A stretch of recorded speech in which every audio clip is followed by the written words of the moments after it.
ਲੈਣਾ ਚ ਲੱਗ ਕੇ ਆਟਾ ਲਿਆਉਂਦਾ ਤੇ ਬੜੀ ਮੁਸ਼ਕਲ ਨਾਲ ਲਿਆਉਂਦਾ। ਇੰਨੇ ਹਾਲਾਤ ਮੁਸ਼ਕਲ ਹੋ ਗਏ ਨੇ ਕਿ ਅਸੀਂ ਖਾਣਾ ਪੀਣਾ ਵੀ ਸਾਨੂੰ ਮੁਸ਼ਕਲ ਹੋ ਗਿਆ।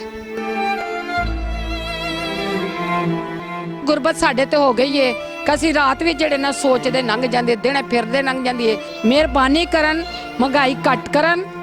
ਅਸੀਂ ਬਹੁਤ ਗਰੀਬ ਲੋਕ ਆ, ਸਾਡੇ ਤੇ ਰਹਿਮ ਕਰਨ। ਜੀ ਤੁਸੀਂ ਜਾਣਦੇ ਹੋ ਕਿ ਜਿਸ ਤਰ੍ਹਾਂ ਇਸ महंगाई ਦੀ ਵਜ੍ਹਾ ਤੋਂ ਲੋਕ ਬਹੁਤ ਪਰੇਸ਼ਾਨ ਨੇ ਤੇ ਅਸੀਂ ਵੀ ਲੋਕਾਂ ਦੇ ਕੋਲ ਜਾ ਰਹੇ ਹਾਂ, ਉਹਨਾਂ ਦੀ ਆਵਾਜ਼ ਨੂੰ ਤੁਹਾਡੇ ਤੱਕ ਪਹੁੰਚਾ ਰਹੇ ਹਾਂ ਤਾਂ ਕਿ ਤੁਸੀਂ ਸੁਣੋ ਤੇ ਜਾਣੋ ਕਿ ਸਾਡੇ ਮੁਲਕ ਦਾ, ਸਾਡੇ ਲੋਕਾਂ ਦਾ ਕੀ ਹਾਲਾਤ ਹੈ। ਤੇ ਇਸੇ ਤਰ੍ਹਾਂ ਅਸੀਂ ਇੱਕ ਘਰ 'ਚ ਮੌਜੂਦ ਹਾਂ। ਅਸੀਂ ਬਹਿਨ ਨੂੰ ਪੁੱਛਾਂਗੇ ਕਿ ਉਹ ਆਪਣਾ ਗੁਜ਼ਾਰਾ ਇਸ ਵੱਧਦੀ ਹੋਈ महंगाई 'ਚ ਕਿਸ ਤਰ੍ਹਾਂ ਕਰ ਰਹੇ ਨੇ।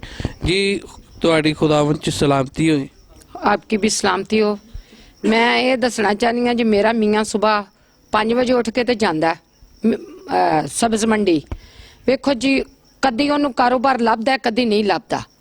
लैना च लग के आटा लियाउंदा तो बड़ी मुश्किल नाल लियाउंदा। असी भी कोई नहीं है, ठीक है। बड़ी औखी मजदूरी वो कमा रहे ने, तां बच्चों का पेट पाल रहे ने। सन तो दवाई जोगे भी पैसे जड़े ना बड़े मुश्किल नाल मिलते हैं, ठीक है।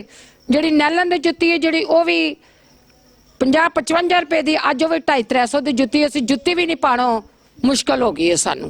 सानू दवाई लैनी भी जी है ना 30 रुपए की, 25 रुपए की दवाई सी, अज भी 200 की 3 खुराकां हो गई ने।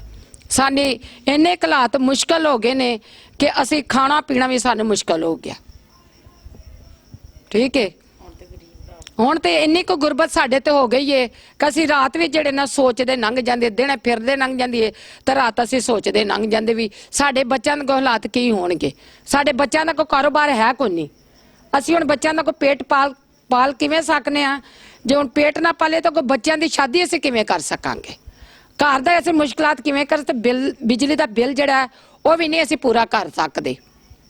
बिजली दा बिल भी इन्ना ना आ रहा कि साडे मीटर भी ला के लै जांदे ने।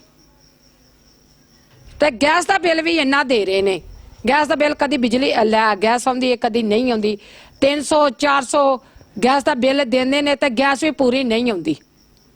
मेहरबानी करन, महंगाई घट करन। असी बहुत गरीब लोग हाँ, साडे ते रहम करन। खुदा जिहड़ा रहम करदा, तुसी भी रहम करो साडे ते गरीबां ते। ये महंगाई जिहड़ी है ये घट होनी चाहिए।